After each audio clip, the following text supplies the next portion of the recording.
안녕하세요 여러분, 세상돌아보기입니다. 오늘은 25년 9월 14일이고 일요일입니다. 저는 국방론 편곡질 하나 다뤄볼까 해요. 사실 며칠 전에 한번 다뤄보고자 했는데 다른 사안들 때문에 좀 밀렸다고 볼 수도 있습니다. 자, 우리가 뜬금없이 극초음속 순항미사일, 그 지루콘 같은 거죠. 그것을 잘 개발하고 있다, 이런 기사가 이틀 전인가 떴어요. 이것은 상당히 어떤 정치적 함의가 있다. 21년을 보는 것 같은 생각이 들었다. 자, 이것을 공개할 이유가 있느냐? 여러분, 우리가 극초음속 순항미사일을 가진다 하면은 그것은 지금 러시아가 지르콘을 배치한 상태로 있고, 그것도 지금 발사는 지상 발사 또는 함정에서 발사, 함정 수직 발사관에서 발사하는 거로 지금 되어 있는 것 같거든요. 그 다음 중국이 얼마 전에 전성절에 공개를 했어요. 이번에 처음 아마 등장하는 걸로 저는 그렇게 보이거든요. 중국 같은 경우는 두 나라밖에 없는 거예요. 그리고 여러분 아시다시피 이런 극초음속 순항, 극초음속이 두 가지가 있죠. 순항이 있고 활공형이 있고, 활공형이 기술적으로는 조금 쉽다고 봐집니다. 더 어려운 것은 순항 미사일입니다. 이것은 일단 고도가 낮고 발사 때부터 예를 들어서 이제 활공형 같은 경우는 고도 100km 이상 올라가야 되거든요. 인공위성에서 바로 눈에 띈다고 보시면 돼요. 그리고 지상 발사가 어떻게 보면 거의 유일한 방법일 수 있어요. 덩치 자체가 크기 때문에 고도 100km로 올라가야 되니까 부스트가 그만큼 커야 될 거잖아요. 그러니까 그 형상이 탄도탄과 유사하다고 보시면 돼요. 숨기기가 어렵다는 거죠. 그래서 순항 미사일이 더 어려운 건데, 여러분이 중국이라면 우리가 이 미사일 개발했다 그러면 얼마나 흠칫하겠습니까? 현재 이것은 방공 요격하기가 어려운 것으로 되어 있잖아요. 아까 말씀드린 것처럼 특히 순항 미사일 같은 경우는, 극초음속 순항 미사일 같은 경우는 현재 방공 시스템을 막을 수가 없는 것으로 되어 있어요. 그럼 미국도, 일본도 흠칫하겠죠. 일본도 개발 계획이 있는데 한국이 벌써 이만큼? 북한 마찬가지고. 그러면 다른 데가 경각심이 불러일으킬 거잖아요. 이런 거는 나중에 필요할 때 핵무기랑 비슷한 급이에요. 당연히 핵탄도 나중에 들어갑니다. 필요하다면.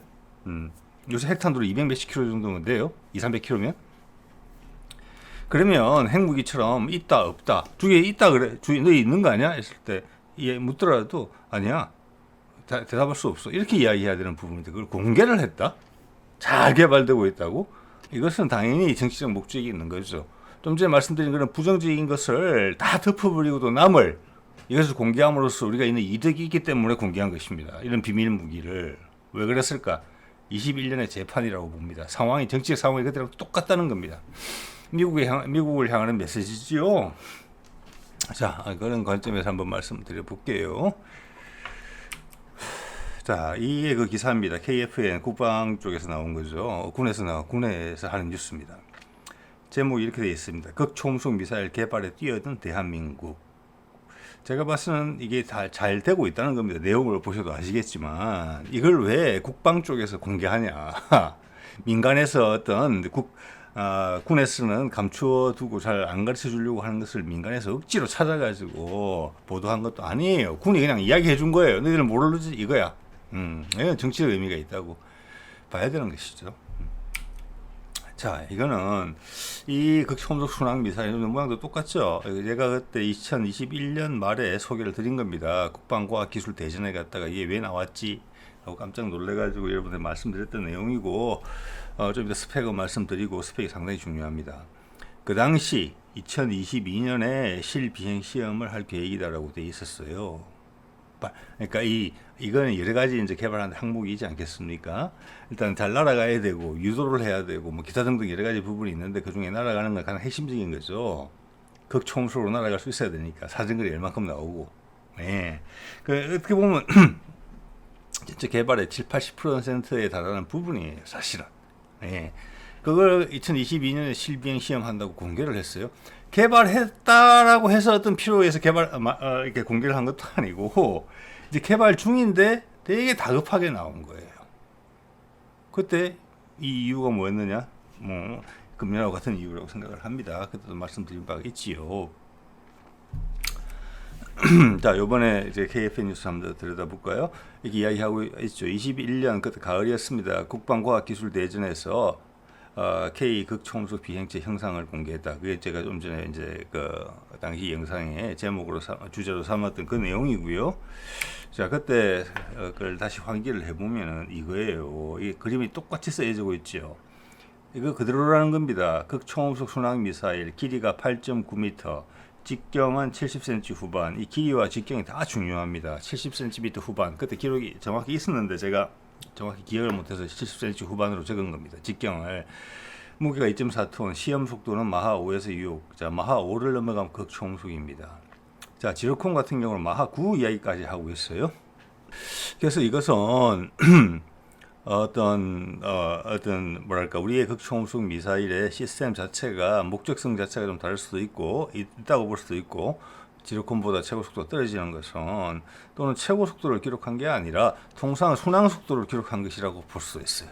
네, 최고 속도는 이거보다 훨씬 더 나올 거라고 봅니다. 마지막에 돌입할 때. 자, 기동하면서 마하 9 정도로 돌입하기 때문에 지금 요격 체계가 가동이 안 되는 겁니다. 대응이 안 되는 거죠. 자, 직경은 70cm 후반대다. 이러면 현재 쓰고 있는, 지금 나중에 미국 예도 말씀드리겠지만 러시아의 지르콘 같은 경우도 제일 먼저 지금 활용되고 있는 적용된 것이 함정의 수직 발사관입니다. 우리도 지상용하고 당연히 해군에도 수직 발사관 넣으려고 할 거 아니겠습니까? 근데 지금 우리가 쓰고 있는 한국형 수직 발사관은 MK 미국 거죠. 네, MK 시리즈. 그거 53.3cm예요, 직경이. 예, 길이도 한 7m? 요 정도 남짓밖에 안 될 거예요. 정확하지는 않습니다만은. 그래서 우리가 수직 발사관 2를 개발하고 있죠. 직경이 제가 보기에는 80cm가 넘었을 것으로 보이는 거예요. 길이는 9m 가까이 들어갈 거로 봐야지거든요, 미사일이. 그러면은 일단 화염의 내열 성능도 훨씬 좋아졌을 거예요. 큰 미사일이 들어가면 더 많은 열이 발생할 거 아니겠습니까? 발사할 때. 그걸 견뎌내야 되고. 지금 그거를 개발이 끝났단 말이에요, 우리가. 이것도 그 후보군에 들어가는 미사일입니다. 이게 직경이 70cm가 넘기 때문에 기존 수직 발사관에 안 들어가요. 길이도 8.9m. 예, 기존 수직 발사관에 안 들어갑니다. 길고 두꺼워요. 이걸 수용 가능한 게 수직 발사관 2. 다른 예를 봤을 때 당연히 함정에 들어갈 겁니다. 예, 자, 이런 거 볼 수 있고, 뒤에 보시면 아시겠지만 우리가 이것을 KF-21용, KF-21이라고 이야기하지는 않지만 그거밖에 없죠. 공중 발사형도 개발하고 있어요. 공중 발사형도. 예, 자, 볼게요. 자, 이런 것은 처음으로 공개가 된 게 이것도 이상했거든요. 당시에 2020년 6월 9일 입법조사처 국회 입법조사처 보고서에서 이런 게 나왔어요. 극초음속 무기체계 국제개발 동향과 군사안보적 함의 이래가지고 여기 보시면은 어떻게 되어 있냐 하면은 2000년부터 산하 공동으로 다양한 연구 개발했으면 다 공개하는 거 비밀을 2004년부터는 국방과학연구소가 주도적으로 하고 있다. 2004년부터 2007년은 액체 램제트 추진 기관을 개발했다. 이게 뭐냐면은 우리 21년에 역시나 공개됐던 그 램제 기반의 초음속 미사일, 러시아판 야훈터, 예, 러시아의 야훈터, 예, 또 인도가 가져가가지고 또 인도가 개발했죠. 그거 개발한 거예요. 이게 액체 램제트예요. 램제트는 마하 5까지죠. 그다음 2010년부터는 그러니까 이거를 이 보고서가 나올 당시가 2020년이니까 액체 램제트 추진 개발은 끝났다는 거예요. 추진 개발은. 미사일 누구도 21년에 등장했잖아요. 2010년에서 2012년 사이에 하이파 퓨전형 극초음속 핵심 기술 응용 연구를 실시했다. 그 다음 17년까지 연구를 쭉 해서 기초 연구를 했다는 겁니다. 기초 연구를 초고속 공기 흡입 엔진 특화 연구실 설치를 통한 각종 관련 연구에 성공 중인 수행 등의 성과를 올렸다. 그래서 2018년부터 본격적으로 개발한다. 2018년부터 마하 5 이상의 지상 발사형부터 한다는 거예요. 기본형이 지상 발사형이고 그 다음에 함정에서 발사하는 거겠죠. 개발하고 있으면 2023년까지 비행 시험을 완료할 계획으로 알려져 있다. 그러면서 정경도 국방장관은 극초음속 미사일 개발을 서두르겠다. 군이 소유를 제기했다. 이런 이야기까지 했어요. 자, 이 비밀스러운 거 왜 다 정리까지 잘해가지고 보여주느냐 이게. 예, 이것은 당시 어떤 북미 종전선언에 있어가지고 바이든이 2021년에 할 뻔했단 말이에요. 그때 미국은 이거 개발에 난항을 겪고 있었어요. 얼마나 속이 타겠어요. 러시아는 먼저 개발했고 자기들은 그 요격할 무기도 없고 중국도 잘 진행이 되고 있었기 때문에 자기들은 계속 실패했거든요. 엄청난 돈을 쏟아부으면서 우리가 한다. 자, 북미 종전선언을 하게 되면은 지금도 여러 번 말씀드립니다만은 자, 미국에서 죄송합니다. 유럽에서 미군 철수하는 거 유럽 너희가 알아서 해라. 자, 동북아에서 미군이 좀 빠지면서 다 뭐 예산 절감이죠. 한국군이 그것을 해라. 거기다가 북극 항로나 남북 소통을 통해서 거점으로서의 무역로의 주요 거점으로서 영향력도 커질 테니까 너희가 막아라. 그게 거래가 됐다는 이야기를 제가 여러 번 드렸잖아요. 자, 그 거래의 일환이고 그때 미국이 여러 가지 복잡한 생각을 하고 했을 거잖아요. 결국은 안 됐죠. 그때 바이든 겨울에. 그러면서 그들이 그때 이제 그걸 선택했죠. 우크라이나 전쟁을. 벌써 여러 번 드린 말씀이에요.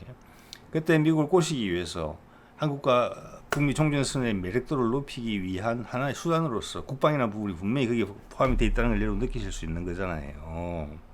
중국을 견제하는 무기, 미국도 못 가진 무기 여기 있다. 이거 놓칠 거냐? 이번에도 똑같은 상황이라고 봅니다. 예. 자, 그때 초고속 발사체 비행체 구조 기술 제가 찍은 사진입니다. 2021년에 그거 보면 사업 기간이 19년부터 23년이에요. 비행체 구조 기술. 그러니까 일단은 하늘을 날아가고 마치는 데까지 날아다니는 건 된다는 거예요. 그게 이미 끝났어요. 아까도 보여드렸습니다만 22년에 비행 시험을 한다. 그게 잘 됐기 때문에 오늘 나오는 이런 이야기가 나오는 겁니다. 성공적으로 개발돼서 뭐 한국 기계학회에서 상까지 받았다고 그런 이야기 할 필요 없는 거잖아요. 자, 이건 대부분 마무리가 됐거나 거의 됐다고 봅니다. 완성을 했다고 볼 수도 있어요. 시간상으로 지금 보면은. 자, 이게 어제 그저께 뉴스에 나온 겁니다. 2025년 대한민국 올해 10대 기계기술 신청에서 기계기술로 됐다는 거예요. 후보에 올렸다는 거예요. 그러니까 더하네. 상을 받은 게 아니라 10대 기계기술 신청을 하는데 국방부에서 이 기술을 올렸다는 거예요. 야, 이거 더 그렇네요. 저는 아까 상을 받았다는 것으로 이해를 했는데 지금 말씀드리면서 보니까 기계기술 신청서에 올렸다는 거예요. 이거는 더욱 자랑하기 위해서 노출되기 위해서 몸부림을 친 거잖아요. 봐라 나 이런 거 있다라고. 여기 기술 개발 기간을 보면은 1년 빨리 아까 앞서 보여드렸던 것보다 1년 빨리 시작해서 1년 늦게 끝나는 것으로 되어 있어요. 그렇지만 어차피 2024년 6월 이미 끝난 기술이 가지고 있다는 거예요. 자, 올해 10대 기계기술 신청 이런 거 하는 데 있어가지고 아직 완성이 안 된 기술을 가지고 올리겠습니까? 절대 아니잖아요, 그거는. 네. 후보 중에 극초음속 비행체 기술 등재, 미국과 봐라 이렇게 이야기하는 것입니다. 다른 주변 국가들이 다 불편해하고 긴장하겠지만 그걸 넘어서는 매력이 있다. 미국 너희는 지난 몇 년 동안 계속 뻘짓만 한 그것을 가지게 된다. 우리한테 살 수 있게 된다. 자, 이렇게 이해가 됩니다. 여러분 생각해 보세요. 자, 당시 그때 이런 설명 영상까지 같이 붙어 나왔었어요. 여기 관련되는 기관들이 보면은 이런 핵심 기술은 당연히 국가연이 주도를 합니다. 한화가 뭐 들어있고, 하나 에어로스페이스가 있고, 카이스 들어있고, 항공우주연구원이 들어있고, 로템이 들어있어요. 이 로템은 이 지금 스크램젯 엔진, 지금 이제 복합 엔진으로 복합 엔진이라기보다는 이중 모드 램제트 엔진으로 표현이 되고 있는데 그것은 램제트와 스크램젯의 원리는 기본적으로 비슷합니다. 램젯은 음속 이상의 속도에서 충격파가 발생할 때 그 충격파를 통해서 공기를 압축시켜서 밀어넣죠. 거기다 점화를 시키는 겁니다. 압축된 공기는 아음속으로 떨어져요, 속도가. 그게 램젯이고, 스크램젯 같은 경우는 그 속도가 이제 그렇게 스크램젯이 작동을 하려면은 앞에 속도가 더 올라가야 돼. 즉 램젯으로 가속을 해서 스크램젯이 가동되는 온도로 속도로 진입을 하게 되면은 제가 보기에는 같은 관로로 압축된 공기가 마하를 넘어가게 됩니다. 거기에 연료를 뿜어서 폭발시켜야 돼요.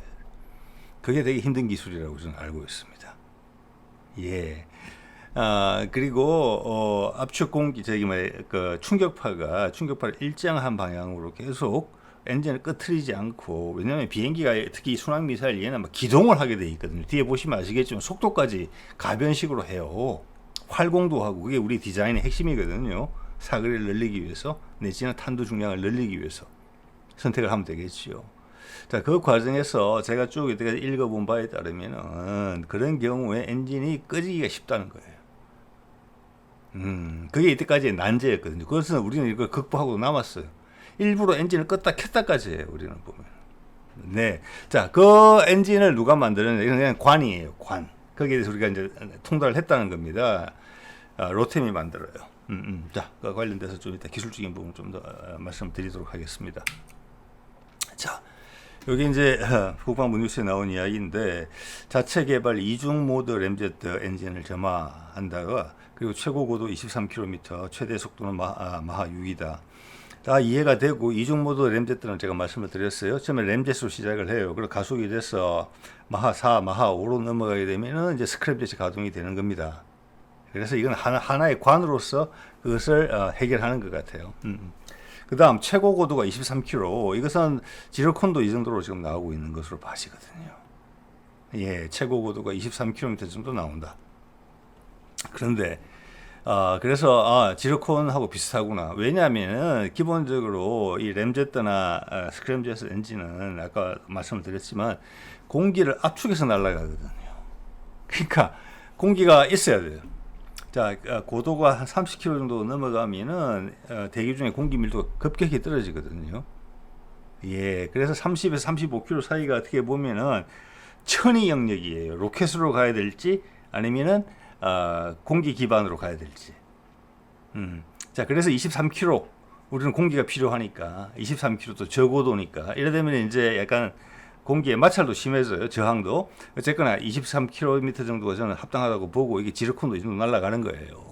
뭐 최고 속도에 대해서 아까 말씀을 드렸죠. 이게 순항 속도일 가능성이 높다라고 제가 말씀을 드리는 건데, 마지막 공격 무도에 들어갔을 때 최고 속도를 끌어내면은 이론적으로, 뭐 이론적이라기보다는 마하 9 이상도 가게 돼 있는 것인데, 지르콘은 지금 마하 9를 주장하고 있잖아요.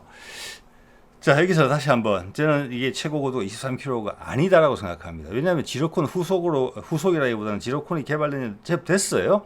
우리는 그것보다 동등 이상의 성능을 가진 미사일을 개발하려고 하는 것 같아요. 자, 그 실마리가 어디에서 나오느냐 하면은 여기 있네요. 항공우주연구원이 여기에 관여한, 기술적으로 관여한 부분, 아까 여러 가지 기관들이 있었잖아요. 내용이 뭐라고 돼 있냐면은, 한번 보세요. 복합 영역, 예, 복합 영역 경계청 제어 기술이라고 되어 있어요. 예, 이거를 되게 복잡하죠. 주상적이고. 아니, 복합 영역이 아까 말씀드렸습니다. 고도 30km를 넘어서게 되면 공기 밀도가 떨어지기 때문에 공기를 압축해서 가는 엔진은 활동을 못해요. 기능이 떨어져요. 그럼 로켓 엔진이 돼야 돼요. 자, 이 말은 뭐냐? 기본적으로 복합 영역이라는 것은 오늘 소개드리고 있는 이 하이코어 내지는 한국형 지르콘이 복합 영역, 그 두 가지 영역에서 다 활동을 한다는 이야기를 하는 것이라고 저는 생각을 하거든요. 예, 이게 무슨 의미냐? 그래서 그 경계청 제어 기술이라는 게 있잖아요. 이 경계청이라는 것은 30km를 오르내리락 한다는 겁니다. 근데 고도 30km 이하로 날릴 때는 공기를 빨아들여서 기존의 이중 모드 램제트, 즉 램제트와 스크램젯으로 날아가는 건 맞는데, 그게 기본인데 고도 30km 이상에서도 작동을 한다는 거예요. 그때는 공기를 빨아들이는 방법은 아니에요. 뒤에 나오겠지만 무슨 방법으로 가냐 그러면, 그때는 제가 봤을 때는 활공인 것 같습니다. 활공. 예, 기존의 활공형 극초음속과 약간 비슷한 방식으로 나르는 것 같아요. 자, 그러면 제어가 필요하겠죠. 이제 공기 끊어. 이제는 활공형으로 할 거야. 그러면 공기 출입구도 닫아야 돼요. 왜냐? 그게 이제 저항이 되니까. 그때부터 활공으로 가는 거예요. 활공으로 가면 떨어질 거잖아요. 떨어지다가 다시 고도 30km 이하로 내려오면 다시 점화. 다시 가속. 다시 올라간다. 왜냐? 속도가 너무 떨어지게 되면은 램제트 엔진을 가동할 수 없는 여건까지 가는 거예요. 그래서 계속 그 초음속 영역에서 왔다 갔다 할 거예요. 자, 이렇게 하면 큰 장점이 뭐냐? 자연스러운 기동이 가능할 뿐만 아니라 사거리를 엄청나게 늘릴 수 있다는 겁니다. 엔진을 껐다 켰다 하면.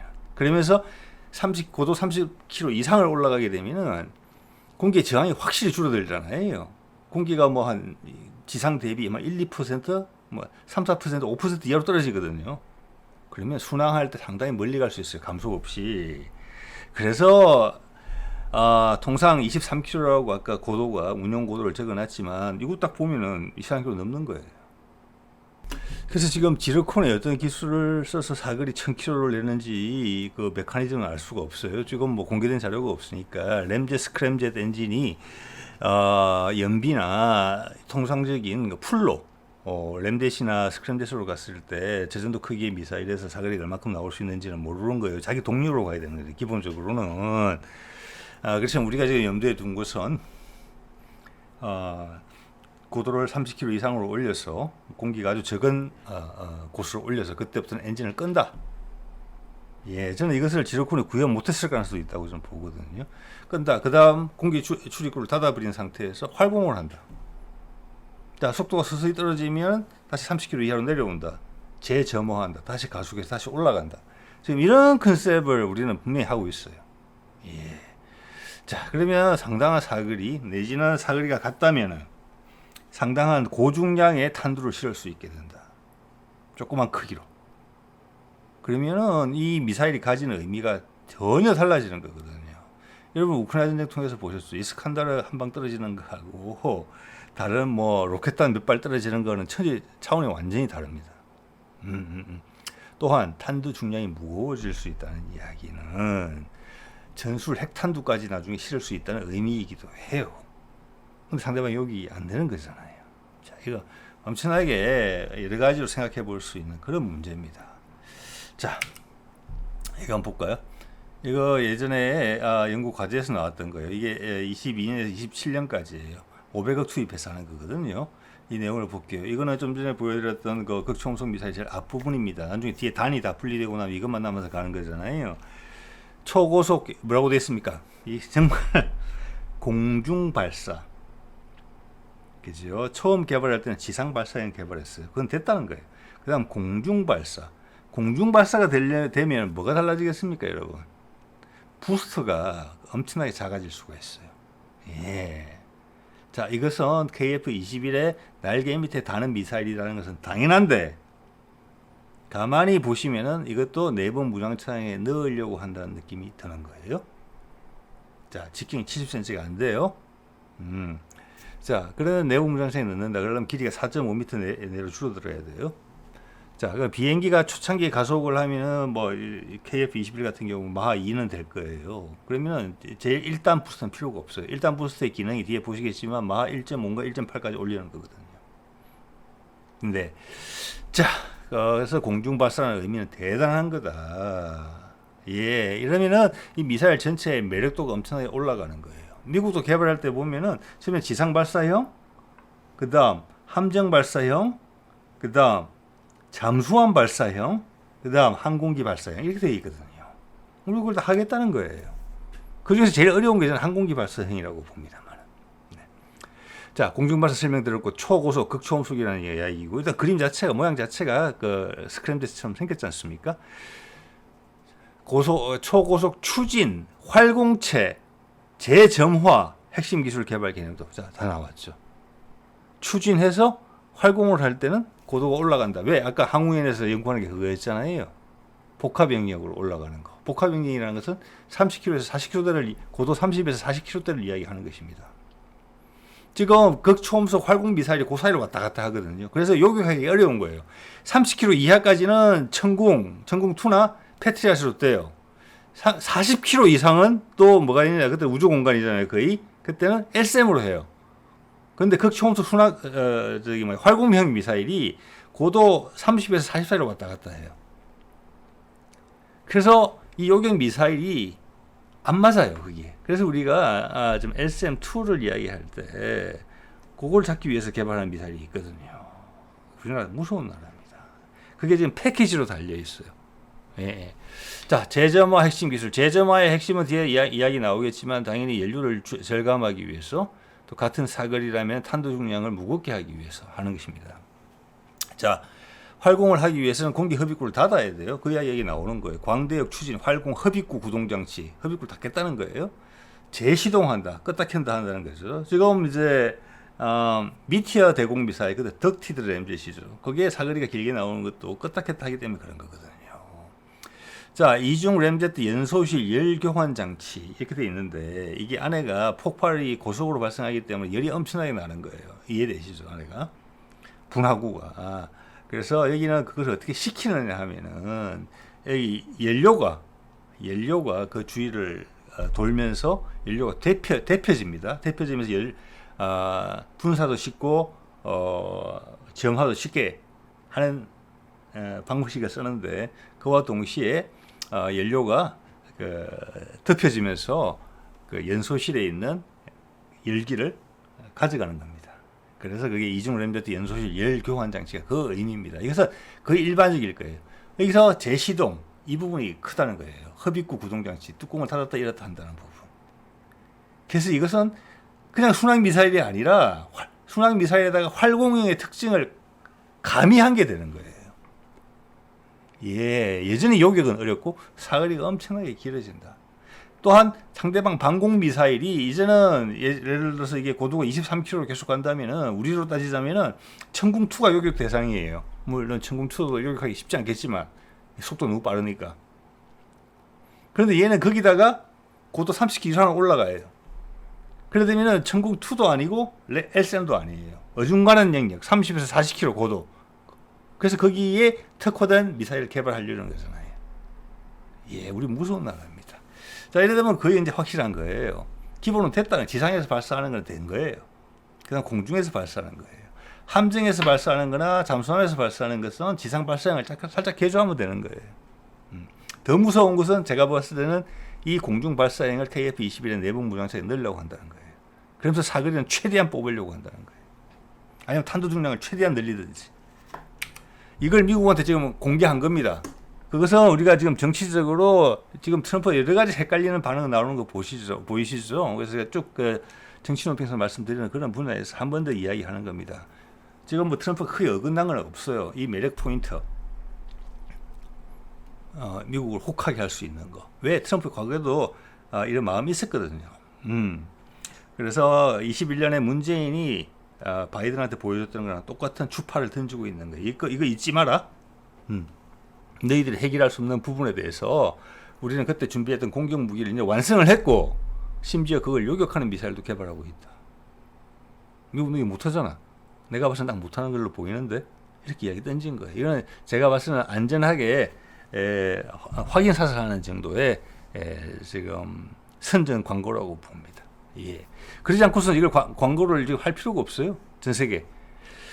자, 여기 보면 요 계획이 22년부터 27년까지죠. 요 지금 재점화하는 기술, 즉 KF-21용 무장입니다. 자, 이게 된다면 KF-21의 6세대형은 또는 5세대형은 그 부가가치가 엄청나지는 겁니다. 지금 속도를 높이고 있다는 게 지금 뭐 여러 신호가 보이거든요. KF-21용 무장을 개발하는 게. 그래서 최근에 한국형 타우러스 이야기 나왔잖아요. 잘 되고 있는 거예요. 그것도 길이를 4.2m 정도 줄였거든요. 원형에 대비해서. 왜? 내부 문양에 넣어야 되니까. 자, 그래서 이게 이제 488억이 들어가는 건데, 이게 한 4가지, 5가지 정도 세부 과제가 묶여져 있는 건데, 전체적으로 개발비만 제가 추산하건데, 2천억 안짝이에요. 개발하는데, 양산 빼고. 대충 계산해도. 한 과제당 보통 이 정도 금액이거든요. 근데 그 과제가 4-5개가 묶여져 있는 상황이라 한 2천억 들여서 개발하는 걸로 좀 보입니다. 미국은 한 해에만 몇천억 들어요. 한 해에만. 그래놓고 계속 늦어지고 실패하고 있죠. 자, 투자에서 극초음속 유도탄의 적재 중량 및 사거리를 획기적으로 증가시키기 위해서. 자, 이것은 이런 느낌을 딱 봤을 때 이건 지로콘이 구현하고 있는 부분이 아니다. 이것은 엄청난 수준의 무기다. 이것을 암시하고 있어요. 거기다가 항공기에서 발사하는데 사거리가 지로콘을 넘어선다. 몇천 킬로 나온다. 미국이 침을 질질 흘리게 만들 수준의 내용이라는 것을 이야기해주고 있다고 봅니다. 자, 4개의 단위 과제로 요거는 이제 추진 활공체 요 부분에 대한 이야기죠. 그래서 이거는 최초가 아닌가 싶어요. 순항 미사일에다가 극초음속 순항 미사일에다가 극초음속 활공 미사일의 특징을 가미시킨 거예요. 이게 전 새로운 무기라고 봅니다. 지로콘도 이거 구현하지 못했다고 봐요. 그렇기 때문에 이 정도 공개를 해서 광고를 한다고 봅니다. 자, 그러면은 러시아도 아니 얘들이 이런 걸 개발해서 중국도 띵, 북한은 말할 것도 없고 그런데도 이걸 공개를 했다. 이것은 미국에 던지는 추파입니다. 너희가 이번에 이상하게 하다가 또 지난번에 바이든처럼 걷어차면 너희들 잃는 게 정말 크다. 그리고 또 하나 확인하는 것은 너희가 지금 개발하기 위해서 노력하고 있는 것으로 알고 있는데 우리가 보기에 너희들은 그건 안 된다. 네, 그 이야기까지 한다고 봅니다. 즉 이것은 뭐냐면은 미국이 조선업이 다 망가져가지고 그들 군함을 만들어야 되는데 한국 조선소 신세 지는 거랑 똑같은 컨셉으로 지금 이야기를 한다고 보시면 돼요. 그걸 공식적으로 했다는 거예요. 이렇게. 예. 그것은 이미 미국이 되게 치명적으로 느끼고 있고 그들의 개발 프로그램이 망가졌다, 잘 안 될 거라는 것을 우리가 알고 있기 때문에 이런 이야기 하는 거잖아요. 미국이 더 괜찮은 거 잘 하고 있는데 우리가 이런 거 하면 바보잖아요, 우리가. 아니라는 거예요. 그래서 예. 미국이 잘 못하고 있다는 겁니다. 여기 나오네요. 미국 2024년도에 예산 요청 2,400억이 극초음속 순항 미사일 하는데, 예. 자, 이거 보면은 복합 소재, 이게 이제 고속으로 나르기 때문에 내열성, 고속으로 나르면서 오랫동안 날라요. 내열성과 전자파 제어, 복합 소재. 자, 이것은 우리 안에 레이더 탐색기가 들어간다는 것을 의미하는 것입니다. 내 레이더판은 나가고 상대방 레이더판은 흡수해야 돼요. 그게 최근에 뭐 KF-21에 레이돔 뭐 소재 국산화시켰다 그런 거랑 같은 이야기라고 보시면 되고, 이거는 벌써 여러 해 전에 고내열 프로그램, 고내열 소재는 개발됐다고 나왔습니다. 왜냐면은 여기 들어가는 소재가 다 우주 개발에 다 필요한 소재잖아요. 탄도탄에도 필요해요. 어느 정도 다. 어차피 떨어질 때 다 뭐 마하 5, 6으로 물론 순항 미사일만큼 오랫동안 버텨야 되는 건 아니겠지만, 자, 그런 이야기들은 여러 해 전에 나왔어요. 이게 430억이잖아요. 그래서 제가 여러 과제들을 봤을 때 전체적으로 한 2, 3천억, 2천억, 3천억 정도로 들어서 했다는 거예요. 미국은 24년도 예산 요청 2,400억이에요. 극초음속 순항 미사일 개발하는데. 예. 자, 그 다음 여기 보면은, 요 그림으로 제가 설명드리는 게 낫겠네요. 여기 보면 이제 내열성이라는 부분이 있죠. 내열성이 있고, 이게 이제 KF-21 레이더 돔보다는 훨씬 더 어려운 기술이겠죠. 거의 기껏 해봤자 뭐 마하 2 정도밖에 안 되는데, 그것도 잠시. 이거는 뭐 마하 5에서 마하 9 정도까지 가야 되는 거니까 내열성이라는 부분이 훨씬 더 보강이 돼야 되고, 그러면서도 나의 레이더 탐색기는 전파를 내보내야 되고 상대방 전파는 흡수해야 돼요. 아니면 다른 방향으로 튕겨내든지 이제 레이더 탐색기가 들어간다는 거고, 여기 보면 또 스텔스를 강조하거든요. 우리는 엄청나게 무시무시한 미사일 개발하고 있는 겁니다. 속도만 해도, 그 기동만 해도 못 쫓아오는데 우리는 거기다가 복합병력까지 고도 30km 이상까지도 날아가서 사정거리를 더 늘린다. 그렇게 되면은 상대방의 요격 미사일이 더 힘들어진다. 아까도 말씀드렸다시피 고도 30에서 40은 복합병력으로서 천궁도 안 되고 LSM도 안 되는 애매한 구간이거든요. 공기가 있는 것도 아니고 우주 공간도 아니고 어떻게 보면 두 개 다거든요. 그래서 이런 미사일이 날라오면 고도를 낮추고 저런 미사일이 날라오면 고도를 높이고 이렇게 할 수 있다는 부분이라는 거예요. 예. 두 가지를 다 쏴도 못 맞출 수도 있다. 이런 겁니다, 지금. 자, 거기다 스텔스성까지 가미했다. 예, 이건 대단한 것이라고 봐야 됩니다. 자, 이것이 제가 예전에 전체 7.9m를 바탕으로 제가 길이를 추정해 본 것입니다. 8.9m인가요? 예, 예. 그렇게 봤을 때 뒤에 부스터가 1단, 2단이 있는데 1단 부스터는 속도를 마하 1.2까지 끌어올리는 거예요. 자, KF-21에 매단다고 했을 때 또는 내부 무장창에 들어간다고 했을 때 마하 1.2 마지막 부스터는 필요 없다는 이야기를 하고 있는 겁니다, 지금. 그죠? 비행기 발사 조건이 마하 1.2를 넘으면 필요 없는 거잖아요. 그 다음 두 번째 덩치 큰 부스터는 마하 6.2까지 올라가요. 고도를 20km까지 올려요. 예. 자, 이렇게 된다면 예를 들어서 KF-21이 상당히 높은 고도에서 적절한 속도에서 발사된 미사일이 가속될 수 있는 고도, 왜?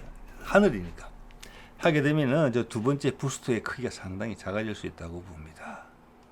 그러면은 저것을 한 2m 내로, 두 번째 부스터를 2m 내로만 줄일 수 있으면은 한 4.5m 안짝으로 들어갈 수 있다. 그걸 분명히 목표하고 있다고 봅니다. 아까 스텔스성 강조하잖아요. 그럼 KF-21도 스텔스성, 그리고 내부 무장창에 들어가야지 그 스텔스성을 최대한 활용하게 되는 거잖아요. 네. 자, 그런 생각을 제가 하고 있고요.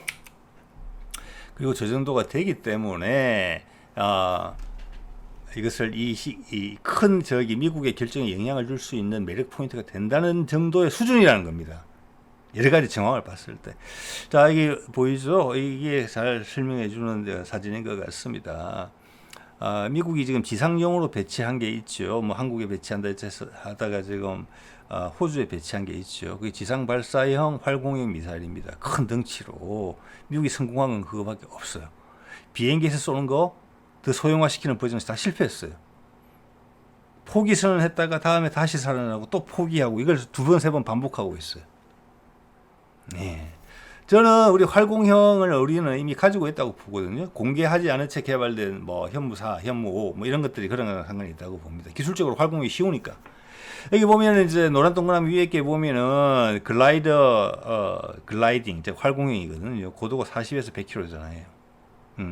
자, 목표 내려 꽂힐 때는 거기서 이제 움직이는 겁니다. 그래서 저게 힘들다는 것이고, 저게 이제 하나가 손해가 되는 것이 기본적으로 고도 100km 이상까지 채면 올라가야 되기 때문에 부스트가 커야 된다. 덩치가 크다. 덩치가 크다는 게 있고, 그 다음, 저게 상대방의 정찰 유성에 바로 잡힌다. 초장부터. 이런 부분이 있고, 그 밑에 순항 미사일은 고도가 20에서 30km 되어 있잖아요.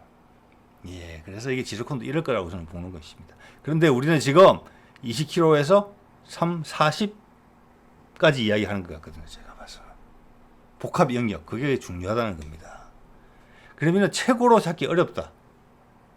그래서 스텔스는 당연히 들어가는 것이고. 그리고 비행기에서 발사한다. 러시아도 저는 지르콘을 비행기에서 발사했다는 얘기 못 들어봤습니다. 거기다가 심지어 4번 무장창에 들어간다. 이 정도는 되면은 미국이 턱이 딱 아래 턱이 촥 쳐지면서 침을 흘릴 거라고 생각합니다. 자, 지금 안전빵으로 여기까지 보여줬다고 봐요. 이게 패키지로 들어있는 거다, 너희들한테. 북미 종전선언의 패키지에. 예. 그거는 문재인 때 똑같이 그렇게 했거든요. 우리가 이걸로 막아서 주겠다는 거야, 얘기를. 우리가 허언을 하는 게 아니야. 너희도 이거 사갈 수 있어.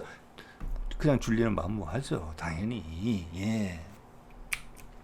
자, 미국이 개발했던 거 ARRW, 이게 비행기에서 발사하는 용도로 이제 개발을 하려고 했던 건데, 이게 트럼프 시절에 몇 조 들어갔습니다. 제 기억으로도 뭐 10억 달러, 20억 달러 이런 식으로 들어갔었어요, 그때.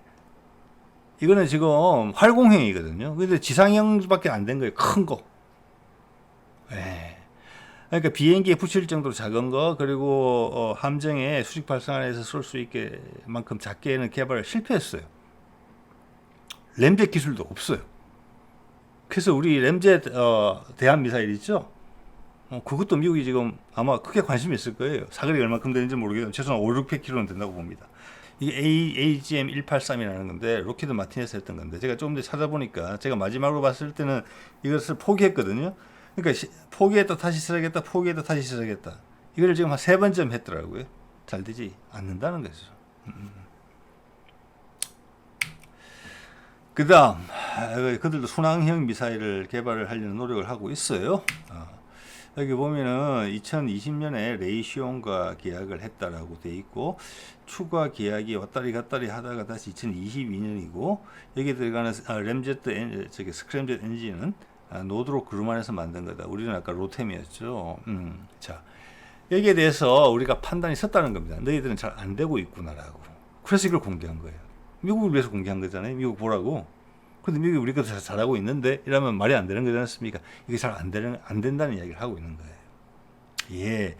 미국이 한때 스크램젯이나 이런 부분에 선두주자였지만 그 이후로 지난 몇십 년간 놀면서 옛날 기술로도 회복을 못 하고 있어요, 지금. 돈은 1년에 아까 수천억씩 들고 있는 거 보셨죠?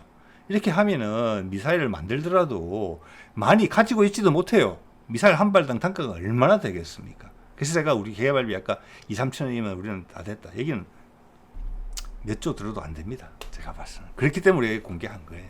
예. 자, 21년도에 그 당시 문재인 때 바이든이 북미 종전선언에 크게 관심이 있을 때 북미 종전선언의 얼개를 다 우리한테 설명해 줬죠. 북한하고 북미 종전선언을 하게 되면 북한도 미국의 편에 서주겠다. 그리고 남한과 함께 미 칠함대 가는 역할을 우리가 대행해 주겠다. 더 강력한 무기로. 그래서 그때 바이든이 우왕좌왕하고 있을 때 너 이런 거 아니지 하면서 그때 이걸 보여준 거예요. 고체 로켓 제한 해제 20년 미국이 해줬죠. 미사일 사거리 제한 해제. 이때 했을 때부터 남한이 북한을 공격하지 않겠다는 확신이 있었기 때문에 이렇게 해준 거예요. 이건 대중국용이거든요. 근데 바이든이 흔들렸단 말이에요. 지금 트럼프도 흔들리는 것처럼 보일 수도 있잖아요. 그때 우리가 이걸 다 공개한 거예요. 21년에 스텔스 탐지 레이더 할 수 있다. 북한 스텔스기도 없는데 중국이 있죠. SLBM 탄도탄 개발하는 거 공개했죠. 거기다가 오늘 보여준 미사일 다 들어갈 수 있는 거예요. 초음속 미사일 배치했다. 바지선을 딱 맞추는 거, 시스키밍으로 맞추는 거 보여줬죠. 램젯 기반에 야운트, 한국판 야운트, 군지위성 발사체, 고체 연료 로켓 우리 잘 하고 있다. 극초음속 시제기 오늘 주제된 거. 오늘 이제 몇 년 지났잖아요. 이제 개발된 거 보여주는 셈이에요. 예, 그다음 항공모함 가지겠다. 이런 거 다 이야기한 거예요. 이거를 이번에는 그걸로 가름하고 있다. 저는 그렇게 본다는 거예요. 감히.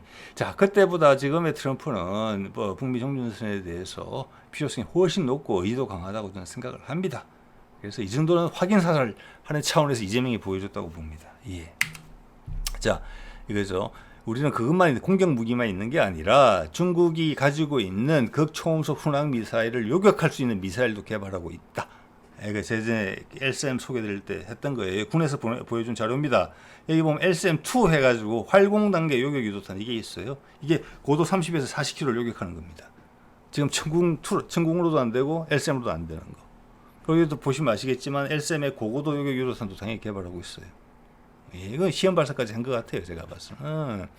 자, 최대 고도 30-40km고 사거리가 약 300km다. 그게 군에서 한 이야기예요. 이게 활공단계 요격 유도탄이고 또 상대방이 순항 미사일을 요격할 수도 있는 거예요. 극초음속 순항 미사일. 공격용, 수비용, 패키지다. 너희들은 미국 너희는 이거 둘 다 가지고 있지 못하다. 이야기를 하고 있는 겁니다. 예. 자, 오늘 이 정도 말씀드리겠습니다.